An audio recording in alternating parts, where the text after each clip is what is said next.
Hello, everyone. Welcome to the TopCyberPro podcast. I'm your founder and CEO, Jim West. I have a wonderful guest today that's got 40 plus years experience, and there's so much we're going to be able to talk about, but it's never Mm. enough time to talk about everything. This man has tremendous experience and expertise in the field of emerging technologies. So without further ado, I have Dr. Robert Sutor on here on the TopCyberPro podcast. Welcome, sir.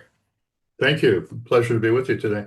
So there's so many hats and titles, like a lot of my guests, but you wear all these hats really well. I'm just going to name a few of them. I'm not going to be able to capture all of them, but author, advisor, keynote speaker, and professor, just a few of them. And then one of my Mm. favorite titles you have here is technologist. I really love that title. So could you maybe give us a quick, like a quick explanation of how all these things come together?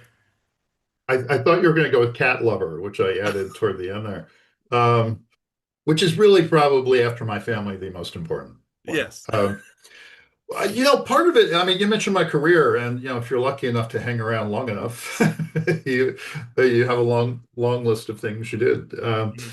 Uh, Let me say, really where it all starts is I'm a mathematician by training.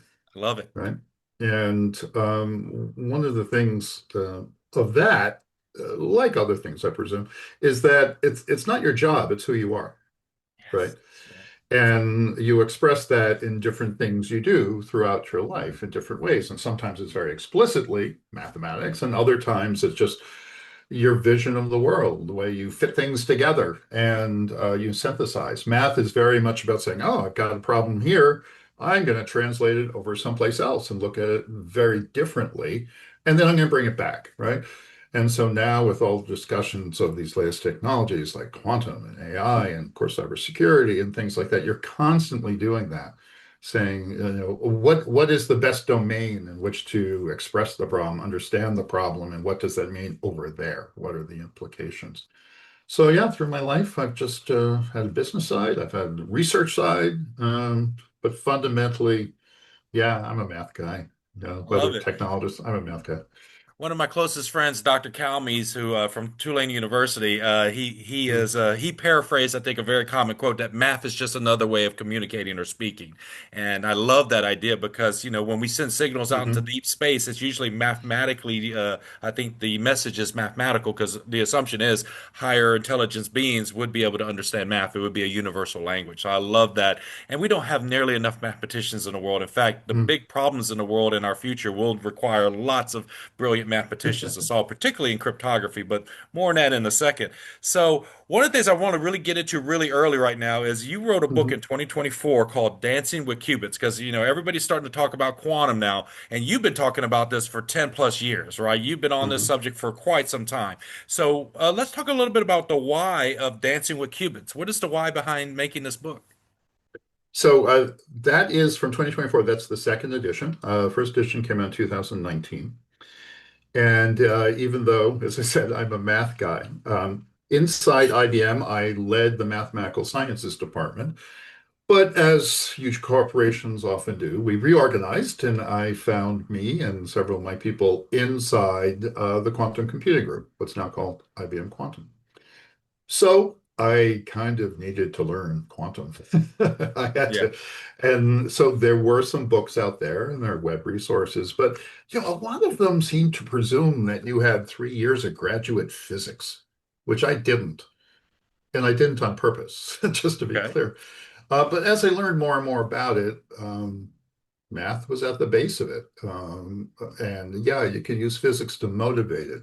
But quantum computing is much simpler than the general field of quantum mechanics, Hmm. which we generally use in physics to describe the very small, what happens at the electron level, the photons, versus relativity and Einstein, gravity, and the very Yes. big, right? Unfortunately, they don't quite yet meet in the middle, but that's another story. So I had written a book about 30 years ago, so I knew what it would entail, and I made the decision, I'm going to write a book. Because if I can't find a book for people like me, I Yeah. should write that book. You should fill in the gap. Yeah. Yeah, I'll scratch your own itch, right? I mean, that's it. The other things too is that math is one of those subjects, we talk about math anxiety, sometimes Hmm. people, and it goes back, oh, I had a teacher in eighth grade, who turned me off or this, that, or whatever. And other times there are people, because quantum is becoming more popular, there are people who maybe did do math, in university. Maybe they were an engineer, but life happens. Life Mhm. goes on. So quantum computing comes along and it looks very mathematical. I say, oh, do I have to take an online course? Do I have to go back and review my notes from college and whatever? Or I just like this. So I tried to balance the motivational aspects, almost like you and I are standing next to each other and there's a blackboard or a whiteboard. And we're kind of working through, and one of us pauses and the other one fills it in, right? So to make Mhm. it kind of comfortable and conversational. And that I think at least from what people have told me, I did accomplish. And that's what I wanted. So I wanted it to be rigorous but comfortable Awesome. I and mean, to cover the you breadth. already had a revision of it, right? You mentioned 2019 and 2024. Mhm. So you'd obviously came back and added more because just in 5 years, I'm sure there's been a gargantuan level of changes and refinements in the technology. Do you Mhm. happen to have a copy of it that you could show us? Well, I just so happen to have it right over Here we go. here. Dancing with Oh, Qubits. Look yeah. at that cover. Beautiful cover.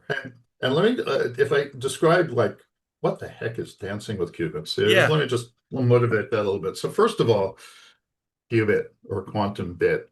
In classical computing, we talk about bits and Hmm. zeros and ones. And Hmm. even if you don't know a lot about how computers work, you probably have some sense, well, it's a whole bunch of zeros and ones. Every image that you look at down deep somewhere in your phone or your laptop, it's a bunch of zeros and ones. And it determines the colors and the data and things like that.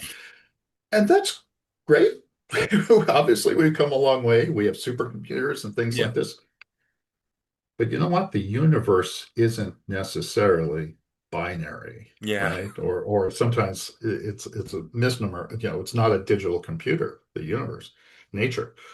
Uh, we believe, at least as far as the model goes, it's based on this thing called quantum mechanics, which is a theory that started around 1900 because people were starting to observe at the very small level that things didn't quite work out consistently, going way back to Newton.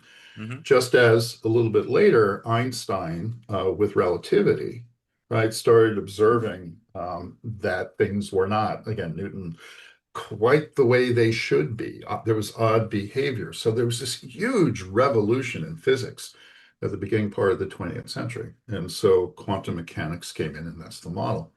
And then as the decades passed, people started observing in the 70s and 80s that if you want to, if you will, compute with nature, for example, understanding how atoms and Hmm. molecules work and drug interactions and things like this, that these classical computers, all these zeros and ones, and here, whenever I say classical, you're thinking your laptop, right? The computers in clouds and your phones and things like this.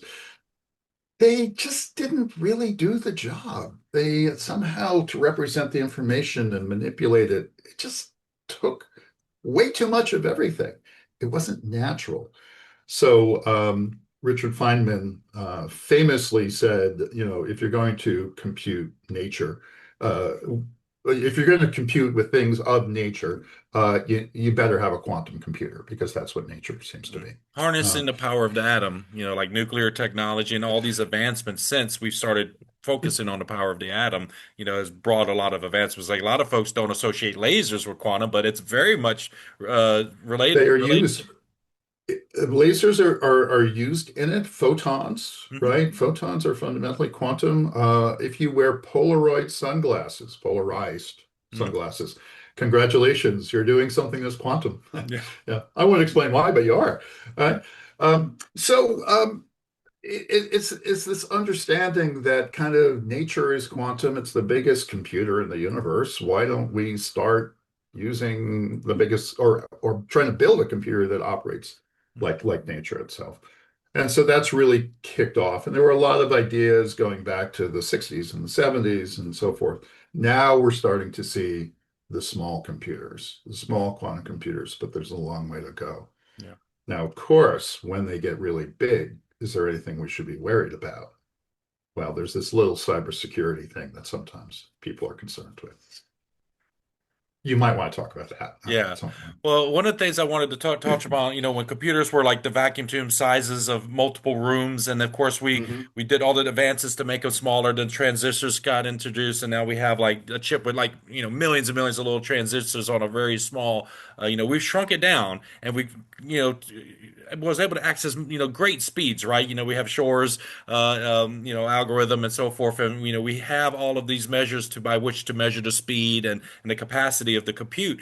But the thing with quantum, since we're getting down to the atomic layer level, if you will, that's the fastest possible because we're talking light, like photons and so forth. We're talking the speed of light, which when we talk about like even with space travel, how many light years away from the next solar system and the different Hmm. gaps in space and so forth, it's all driven usually by the speed of light. And you mentioned already Einstein and so forth, and of course Newton with the physics, with the whole laws of thermodynamics, and all these things start to collide and come into play when we're trying to harness these things. And it's just so interesting to see how in technology we're making great advancements towards quantum. But one of the things that I've talked to a lot of folks in this space that said that, hey, you're not going to have not everybody in the world is going to have a little quantum computer on their desk because we still need classical traditional computing to do normal everyday tasks like emails and surfing the internet. You just don't need a quantum computer to surf the internet.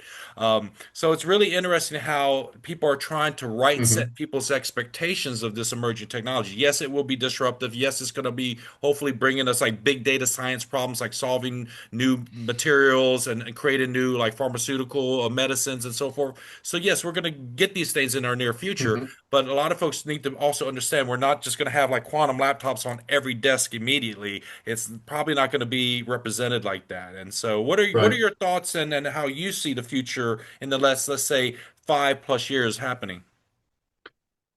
Well, if you'd gone personal computer 30 years ago, let's say, and now I show you my iPhone of today, right? Yeah. My iPhone today compared to 30 years, it's a supercomputer, Yes. you know. So we are terrible at saying this is the technology we have and that's what we will. And so people say, imagine this, oh, it's going to do this, it's going to do that. Yeah, they're making it all up. It's aspirational, right? Hmm. And I would, for people watching this, be very, very careful about things you read when people say it will do this or whatever. It just, we believe it could. Hmm. People like to be a little bit more forceful. And so there's a fair amount of hype that kind of enters into this. As an example, look at a black and white television. If you were to go back to the 1950s, right, and look at a black and white, well, first of all, it would be huge. But Yeah. yeah, it's rectangular and deep and it's fuzzy and it's got these little rabbit ear antennas on the top that you have to wiggle to get stations and things like this. And we, might have thought that was amazing. And then color TVs start to come in, like, oh, wow, and compare to today's televisions or screens. I mean, this is a beautiful screen I'm looking at. You never could have guessed in the 1950s the No. level of the resolution of things. So I warn everybody, that this is term aspirational, what we hope. There'll be a lot of experimentation that goes on. We do have to kind of separate a few of things. You mentioned Shor. Shor's is a Mhm. quantum algorithm involved with factoring.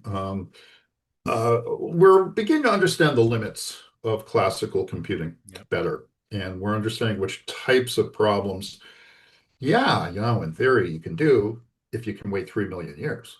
Time. Yep. Right? So that's the thing. And when you look at alternative computing options, you're somehow trying to save something. You're trying to save time, you're saving energy, you're saving money. GPUs today from NVIDIA, from AMD, from other people. Right? Well, what's the big deal? Well, they were first invented for computer graphics, for video games, right? Because imagine a character in a video game and moving around through space. Well, that's lots of transitions of the geometry of, imagine a person and things like that. Turns out that the math is the same Hmm. as you use in a lot of AI types of algorithms, as well as other things too, right? So people made the jump from some initial technology for one purpose to say, hey, we can do it over here and we can make it better and so forth. You never would have projected from the first GPU to the AI data centers of today. You wouldn't have projected how AI and quantum may someday work together. So we're in the middle of it and we're our own worst observers. Yeah. We can look back and say, "Oh, that was interesting," uh, but just like curb your enthusiasm. Let's see how it goes. I love that. A very pragmatic approach to that. My Yeah, next question is, I mentioned Shor's algorithm, but there's a new algorithm when in relation to quantum computers and their potential. And again, I'm going to be very pragmatic in how I say it, into defeating certain cryptographic algorithms. And that one is called Grover's iteration. And so, could you speak a little bit to the way that the Shor's approaches classical computing and cryptography, or yeah. measuring speed rather, and how Grover's iteration assists in the process of trying to break a decryption standard. Sure, and it's a little bit more commonly called Grover search. The iteration has to do with going over a collection of things. So Grover Yes. search is a little bit more common. So first, let's talk about Shor's. Peter Shor, Yeah. currently a professor at MIT, 1995, came up with this algorithm that kind of shocked the world. Yes. Now, it was built on other algorithms people had done, but his genius at the time was understanding how to put things together. And that's always, whether it's math, computer science, sometimes they're brand new things, and other times it's just putting things together, but truly inspirational. And on the surface of it actually does several things, but the one we will focus on is factoring large numbers. Hmm. For many people, once they get out of high school, it's like, okay, well, 15 is 3 times 5. Maybe you learn that 3 and 5 are prime because you can't factor them further other than to 1 in themselves. So you get a little bit of this special terminology. You don't quite know why you care, Yeah. but it gives you a little bit of an idea of the structure of integers and things like this. Okay, well, um, large numbers, it turns out, to factor, they could be easy. If I put one with a trillion zeros after it, that's easy to factor. It's just 2 times 5 lots and lots of times, right? Hmm. Because it's 10 times. Doesn't take any time at all. There are other numbers that, with the best known ways of doing this, it could literally take millions of years on today's computers. These integers, these counting numbers that we use that look so innocent, right, have this amazing mathematical structure into them. And this is one of the things that's called algebraic number theory, if anybody wants to kind of look over in there. It's much more than meets the eye, the structure of it. And Hmm. there were problems that were out there for 100 years, for 300 years, that you can express very simply. So there's a lot of complexity in the math. And for those, it's a hard problem to factor certain numbers. Well, some of these numbers factor, these very large numbers factor into two and only two, somewhat smaller numbers, but they are prime. We can't break them down. Okay, well, two numbers. Okay, public and private keys. Okay, RSA. Okay. Well, so it turns out that the whole notion of encrypting and decrypting public and private keys, security protocols are based on solving that you cannot easily solve some hard problem, right? Because if it was easy, it wouldn't be. Yeah. But so the search is always for finding that hard problem. And if you have a hard problem that turns out maybe not to be quite so hard anymore, we got a problem. And so this is what Shor's, even though we may think of factoring as obscure and only of interest to people like me, um, turns out that maybe given a key, you could break it down into pieces and break encryption, Hmm. RSA encryption. Related is so-called elliptic curve cryptography, which is another way of doing it.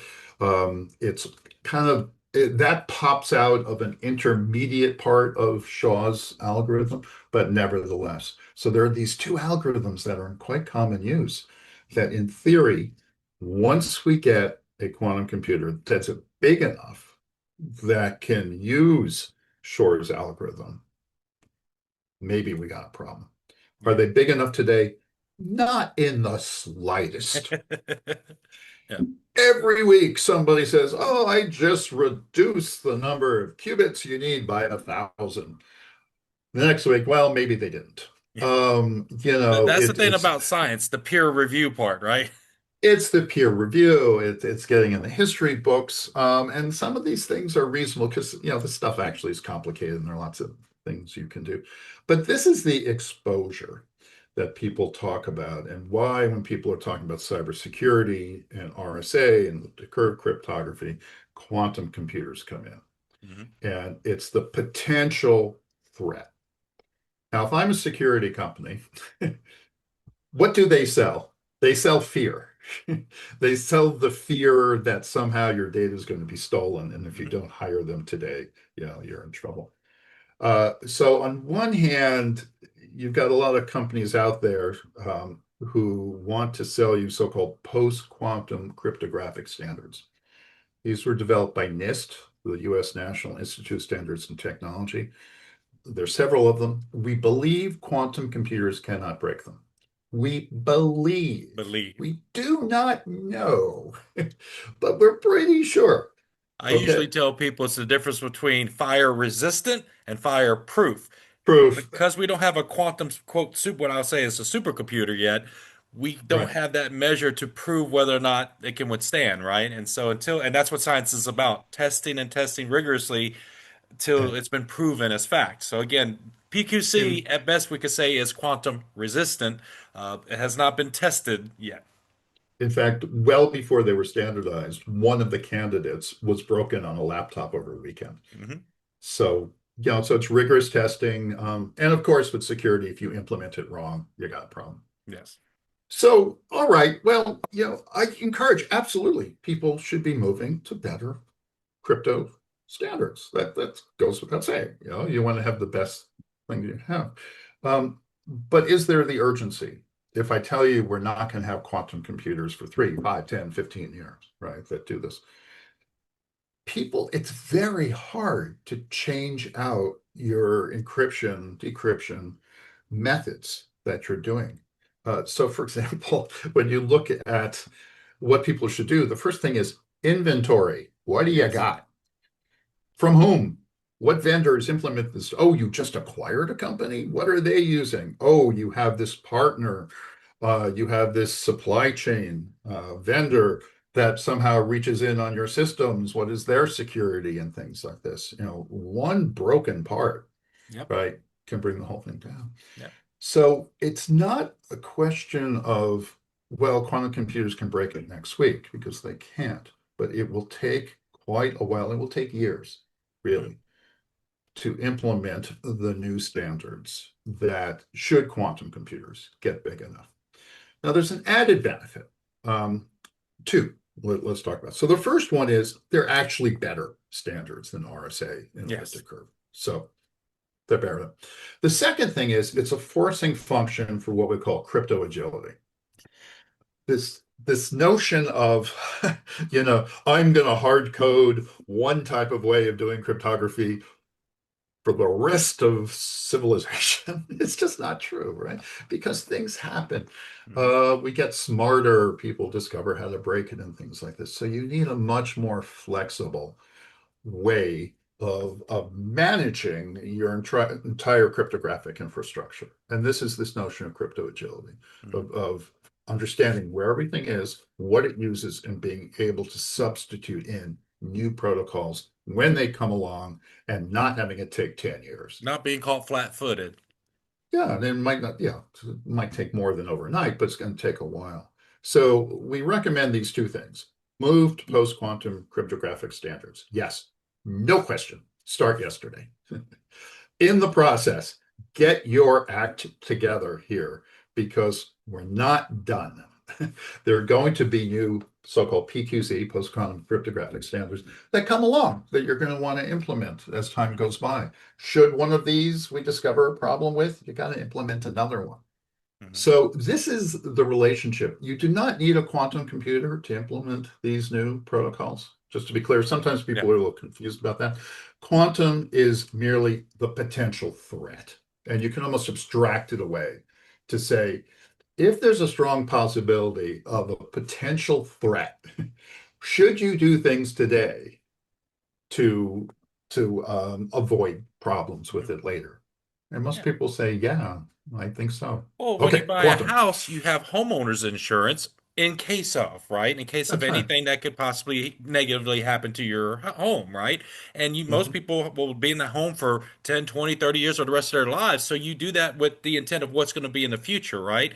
Same thing That's with right. migrating over to something that's being told by NIST, because NIST is a very trusted organization. If they're making federal and government systems move and have plans to move to PQC, then the commercial industry should also pay attention, and make their own plans accordingly. One of the things you mentioned about PQC, there's an approved list of NIST algorithms, and some of the conversations I'll have with people is like, well, why do we only have just these many? And they think that we should have like a whole like menu of choices. And I inform people that when NIST does something, they do kind of like a math bake-off is probably a term I'd use, but they'll have a Yeah. competition where Hmm. all of the smartest teams around the world will come together, like you mentioned, trying to produce a very complex layered problem, if you will.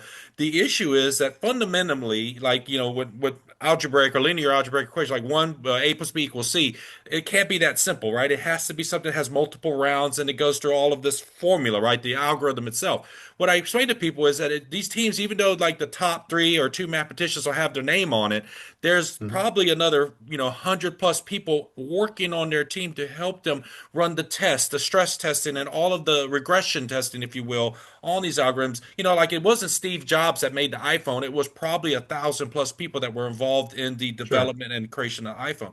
So when you're talking about these algorithms, there's thousands of potentially hundreds of thousands of mathematicians all trying to work together to come up with that very complex problem that's super hard for supercomputers and Hmm. powerful computers to solve.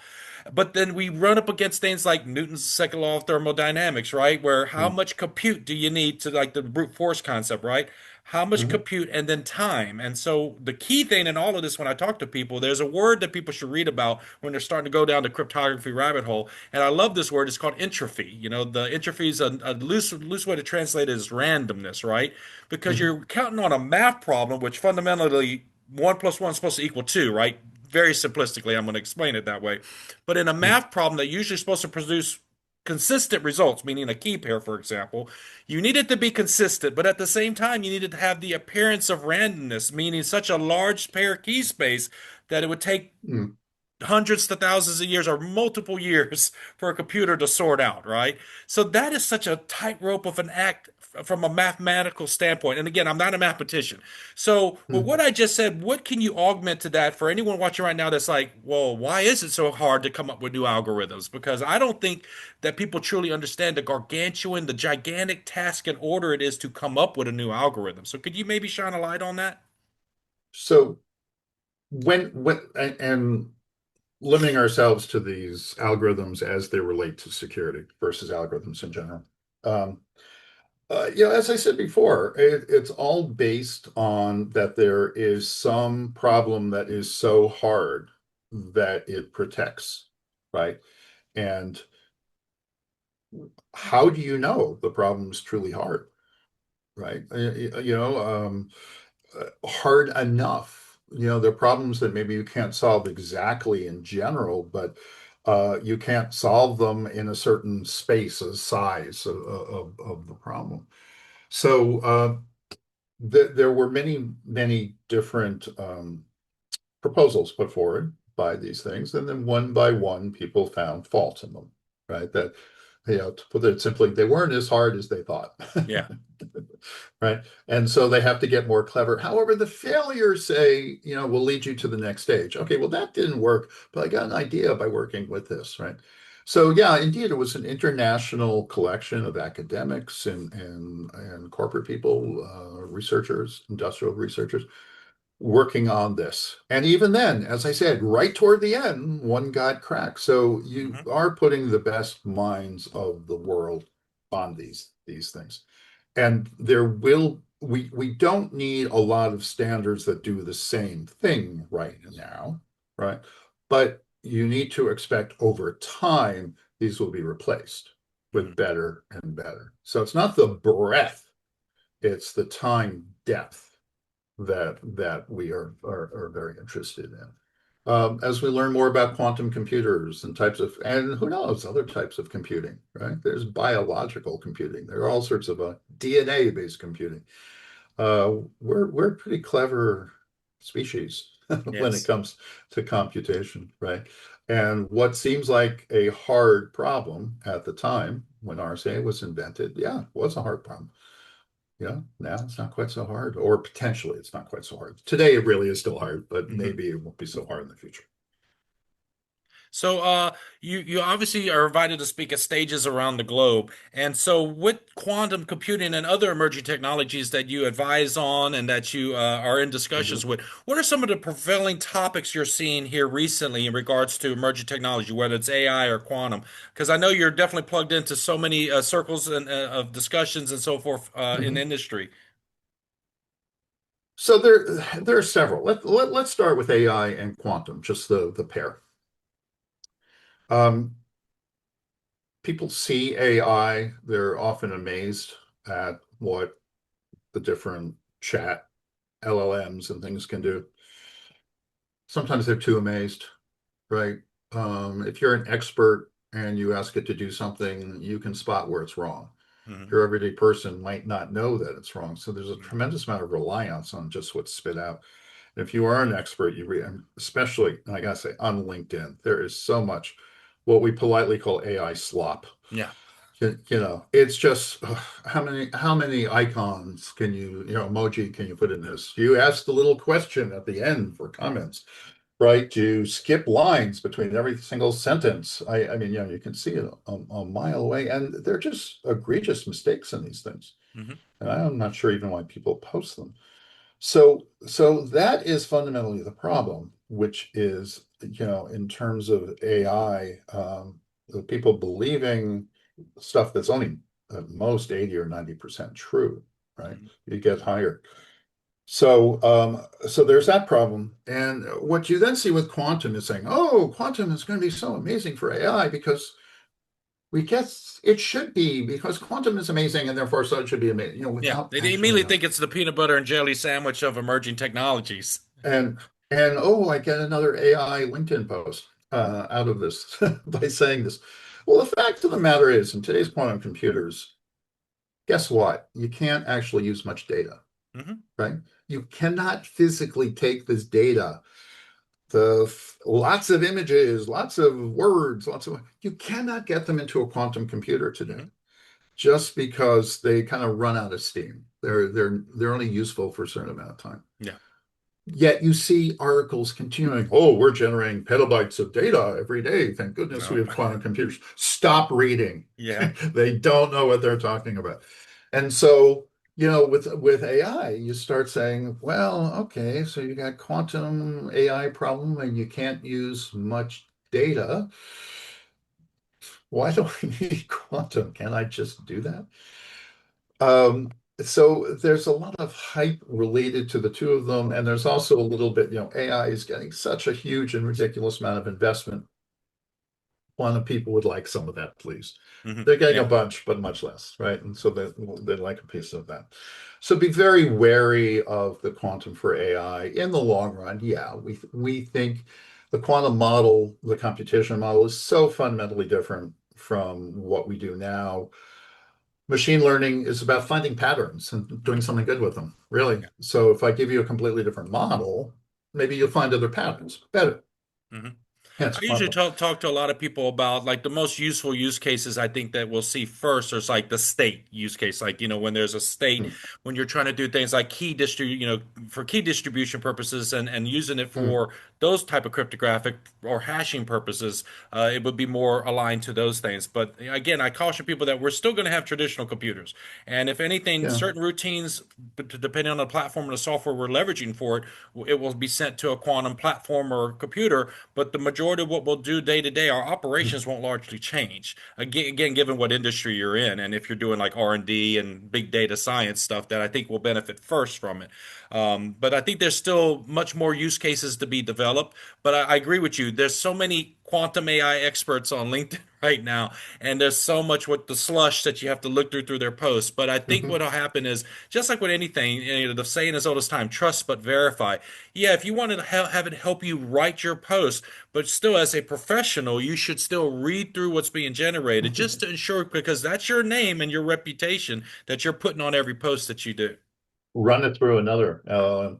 Run By it the way, through multiple. Yeah. let me have a pause here with terminology. So when we talk about quantum key distribution, and this goes to cryptographic systems, right? Hmm. I have a key, you have a key. How do I give you your key? Well, if I just send it and finds your key, well, we got a problem here. So how can I maybe send you the key, but know if anybody peeked at it? That's what quantum key distribution helps. So this isn't quantum computing, but it's using quantum properties of information to detect if someone is in the middle kind of Hmm. peaking. Right? And so this quantum communication, this quantum networking, which is moving quantum information from one place to another. It Hmm. could be from one quantum computer to another quantum computer. In the long run, it could be quantum storage, which we don't really have yet, right? And things like this. Quantum sensing. Hmm. Can we use, well, atomic clocks, for example, are quantum sensors. They're Yeah. in GPS satellites. They're not very good, but they're up there. Um, but can we replace GPS? GPS is under attack around the world, right? Hmm. It's either uh, denied, meaning you cannot use GPS Hmm. because somebody's just blasting things at that frequency, or it's spoofing. Instead of Yes. being about to land at sea level, it tells you you're in the mountains, right? Or vice versa. Very Probably worse, dangerous in right? certain cases. I actually was on a road So, trip in the country of Jordan, which was near Israel, and uh, I was trying to go to the southern part to a place called Wadi Rum. It's where a lot of films like The Martian is shot in and so forth. And as I was driving down the highway, my GPS just was thinking I was in Cairo, Egypt, when I clearly was right. in Jordan. And of course, I had to stop by. I saw some local Jordanian police officers, and I said, "Hey, I don't know which way I'm going because my GPS thinks I'm in Cairo." And of course, they helped me with some quick instructions to get to where I was going. But that's a great example. And even in the Middle East with the Mhm. Iranian conflict, there's a lot of GPS issues happening. So you're right. There's Uh, great vulnerabilities there, which in some cases and contexts, it's a good thing, I guess, if if the Iranians are uh, launching missiles on U.S. Installations, maybe kind of spoofing and showing that their location is not what their mm, location is might be beneficial in the context of war, depending on what side you're on. But it does raise a lot of questions of, ethical questions and abuse of technology and subverting technology, which is a whole nother discussion. But with that being said, I just mentioned a key thing, and that's a lot of discussions have been happening for about 5+ years now around AI and ethics. There's that doesn't seem to be a universal agreement because we still got even our legal system mm, is really regional specific, right? Everybody's got different laws and different ways of approaching technology. But what are some of the discussions that you've been hearing about? Because the keywords we hear about is like data sovereignty, having ownership of your data, but then we have it when data crosses borders and so forth. Same thing with AI. What are some of the yeah. discussions you might have been part of, and what is your own perspectives on ethics and AI? Well, so let's take the general problem, which Hmm. is computing and ethics, or computing and responsibilities. Let's even look at that. Typically, when any new technology comes out, somebody says this could be used by bad guys, so stop immediately. Why? Well, it's so powerful. Bad guys obviously could figure out something to do. All right, well, that doesn't require thought. And, there are notions of protection, security on using the technology. To define bad guys in today's geopolitical situation, it's clear who's the bad guy of the day, right? And things like this. So there are very general questions about responsibility and morality, and there are very general solutions that people have offered. Yeah. All right. So that then overlaps whether you're talking about AI or quantum or GPUs or any big thing. So I'm just saying this to tease away, what might be AI or quantum specific. There's the general situation. Problem with AI, there are a number of things. Bias, for example. So AI, if you're going to do generative AI, so imagine some of the chat type program, if they are reading highly biased documents, their responses are going to be highly biased. Hmm. End of story. Yeah. Now, some people think that's great because that's exactly what they want, Hmm. right? Yep. So when is this being active or not? I mean, there are trolls and the whole troll on social media and where they actually are from and who pays them and things like this. Okay, so there are issues like this. There's responsible use of these types of things. This notion of good versus bad, right, comes down to it. So there have been in response lots of guidelines, and you will see from IBM, from Microsoft, from Databricks, from all the big companies, right? You can find very good guidelines on ethical AI, which is what it's called. Mm. And it's best to read those because there are nuances to them. And read a couple. They're similar, but it's interesting enough to kind of do them. Quantum tends to, for the most part, fall under the general computation. Bad guys might get it, right? And for the most part, they're the security types of things that we talked about. What if bad guys can break security using quantum computers? Well, you run around to the intelligence agents of lots of countries, many, don't get too picky, just many. They would love to have a quantum computer to break security. Yeah. The intelligence, right? So whereas the world might think, oh goodness, it's going to break security, parts of governments might say, that's a fine idea if Yep. I have one and If, only if me, I'm the only one that's got the keys to the if I'm kingdom, the right? only one. Yeah. Now, quantum computers, by the way, they're not going to be the size of phones. They're not going to be the size of laptops or personal computers for many, many decades, Yeah. right? Well, Just to mainly be due to clear. the cooling, the temperature ranges you have to get them cooled down to. There's the cooling now, but not every modality needs the cooling. Yes, There, yes. there are basically nine different ways of building quantum computers, and some need more or less cooling, Yeah. right? So that is one thing, but there are always trade-offs, right? So maybe you need more cooling, but maybe they're faster, right? You pay more for cooling, but it costs less money to compute over there. So, like most computational schemes, in the future, you're going to say, all right, well, do I want more accuracy, right? Do I want more speed? Do I want to cost less or do I care if it costs more? Energy usage, right? Location and things like this.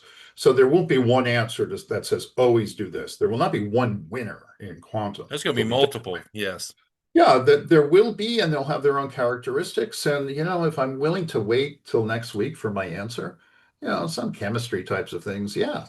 But whereas if I'm a hedge fund, yeah, I'm okay to spend $1 million for 5 minutes of computation time, Yeah. right? There are going to be these different trade-offs. No, so not one winner, whatever. Um, so we learn as we go. Yes. I We love as we that. It learn. is it is literally learning as we go because every day there's a new advancement, a new press release, and some of these are for getting more funding, because they want the hype to help them get Mhm, the new series of funding to keep developing and keep working on these ideas. So I know we could talk forever and ever because you have so mhm, much expertise and knowledge, mhm. but I do want to respect your time. One of my favorite questions I like to ask all my guests is their day one story. And for you, it's a little different because most people, if they were a cybersecurity person and they chose IT cybersecurity, but you approach this thing from mathematics. So my question is, what was the day one story when you said, I want to be all in on mathematics because that's your fundamental expertise. So what was your day one story like when you said math is for me? Because it's not for everybody, but I Yeah. love that we have people like you that understand the world through mathematics. Um, Day one of 11th grade, George LaRose, now passed, unfortunately, amazing math teacher in high school, um, my calculus teacher, and I realizing that all the math and then jumping to calculus, that there was much more to it. He was an amazing teacher. He just got me excited. And from that point on, even though I didn't know it because I was pre-med for a little while, um, it just bit me. That was it. And I saw deeper into the structure of what mathematics really was. And it was so fascinating and elegant, I had to do it.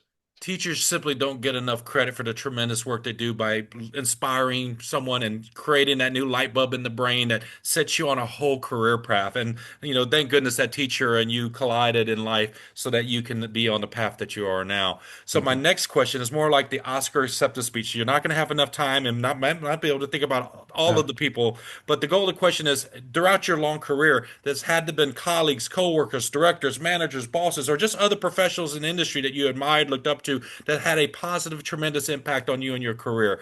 And again, there's not enough time in the world to name everybody, but is there a few names you'd like to shine a light on, just like the teacher you just named, that had a positive impact on your career? Well, like the Oscars, I'm going to thank my wife and children first, and then Smart we'll move man. on to everybody else. Um, the So since I was a mathematician, I certainly think the people at IBM Research, the amazing scientists that I worked with through the years, who were so open and generous with their time about just sitting down and explaining. For example, there were several when I did start finally getting into quantum, the patience of they're just explaining some basic Yeah. things to me and letting me, right, the openness to this. And I thank them for it. And in fact, in Dancing with Qubits at the beginning, and I won't go through all the names, there are lots of people there.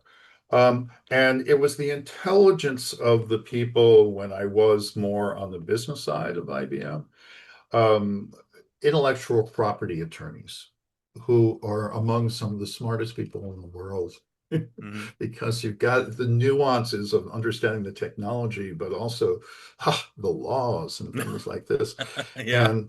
and showing me how intelligence manifests itself in not strictly scientific fields, right? Allowed me to search for that. What is the brilliance of an amazing marketing person, right?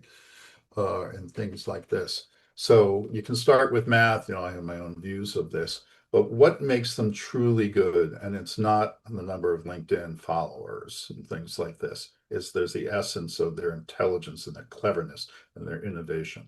And so it's those people who I have intersected with in academia, at IBM, at Inflection. And I'm so lucky today to talk to so many startups in quantum and smart investors, people. It's just such a joy, Hmm. to hang out with these smart people.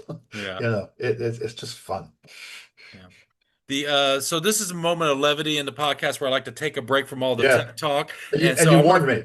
I've warned all my guests, but this is where I fire some rapid fire questions at you. There's no right or wrong answer, so just whatever pops in your head, just say it out Yeah. loud. So I'm gonna hit you with cake or pie. Um, I'm a pie person. I What can kind of make pie?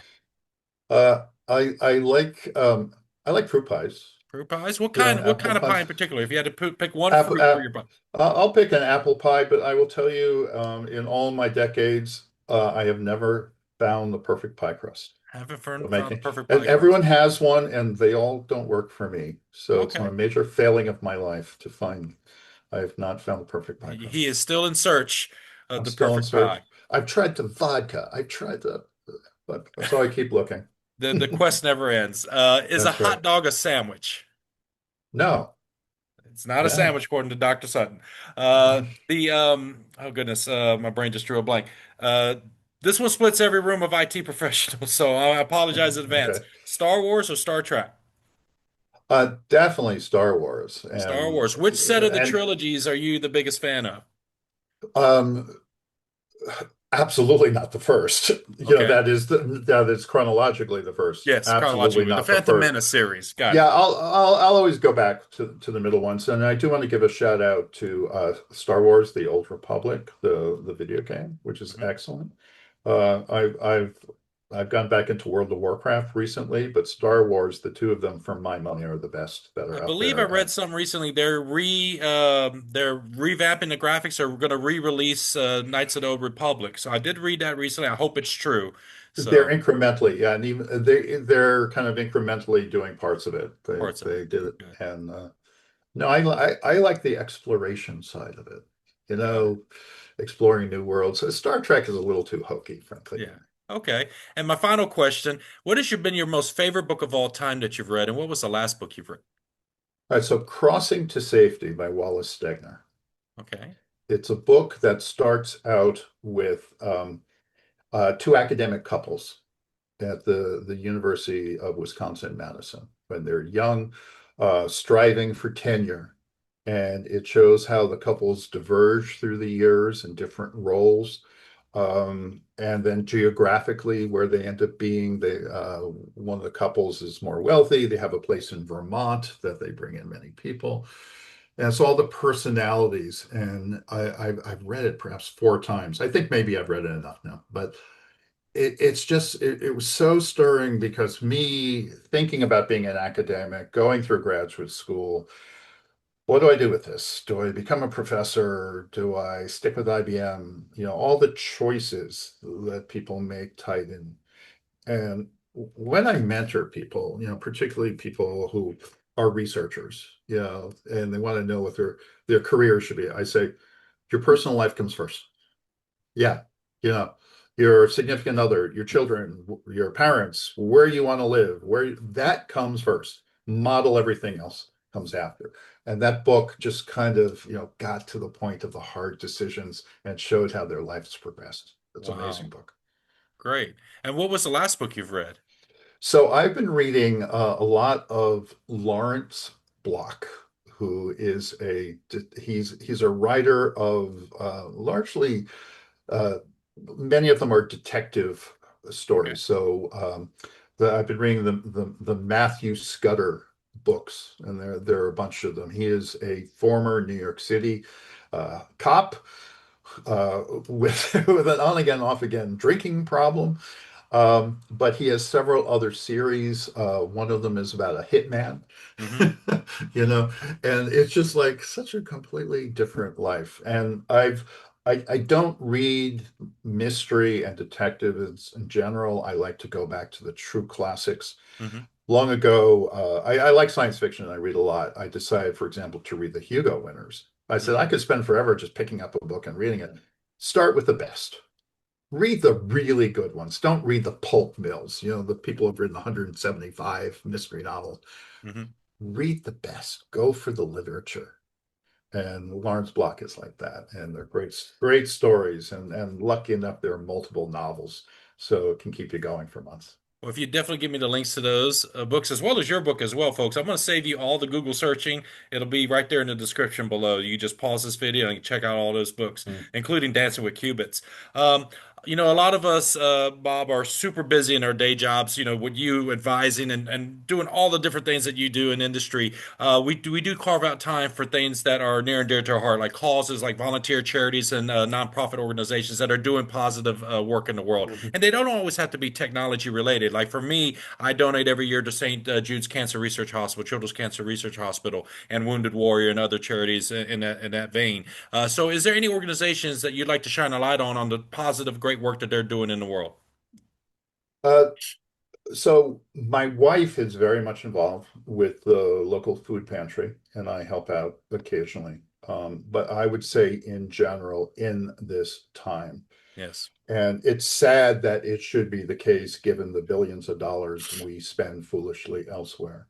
Hmm. But this is an absolutely necessary a source for so many people of just food to live for their children. Just to And live and survive. uh, it's a fact of life. And spend your time, spend your money, but ask them what they need. Don't guess it, but they're wonderful people. The few times I have worked with them, it's such camaraderie. It's such a good cause with Yes. no downside. Helping your communities is always, we got to build up our Um, communities, right? So I love that. If I do find a link that can connect people with their local food pantry, I'll try to include it in the description below so you folks can connect to your local food pantry and definitely support your communities. mhm. Um, I know we're coming up on our time. I definitely want to respect your time. What is coming up in your 2026? What are some of the achievements, goals, and things you're looking for doing? Are you working on another book? Are we going to see you on stage soon? What are some of the milestones and things you're looking forward to your 2026? I have 3 books in mind, 2 of which will never see the light of day, almost certainly. But I've started them, and sometimes I do that just to fix a few ideas. One of them is very mathematically oriented, and I'm sure I could sell it to about 50 people. So I probably won't finish that one. But it's fun to just write a little math. I've got another one that's percolating that I spoke to a possible co-author this morning. It's related to quantum technologies from a certain angle. I think since I'm not actively involved in technology anymore, I seem to be transitioning a little bit more onto the investment advising side. Hmm. So, startups, yeah, this kind of goes without saying, they need money to do good work. So you can look at them. I have this little philosophy, which is very idealistic. I want the best people with the best technologies who run their businesses the best to win. That's Hmm. maybe not pure capitalism, which is just, I want the people, that'll make me the most money. But anything I can do in that regard. So I don't just advise willy-nilly. I help the good people, right? I can choose. I'm lucky enough to choose, the good people with really fascinating technology uh, to do things. So I'm going to continue to do that. It won't all be public. A lot of it will be behind the scenes, but I am also getting involved on the investing side. I advise a company called Forma Prime based in Cambridge, Massachusetts. And once again, it goes to making sure that those companies that are really good people with technology that will be absolutely essential to move this industry forward can get a good start. It's not the 187th dating app I'm interested in, right?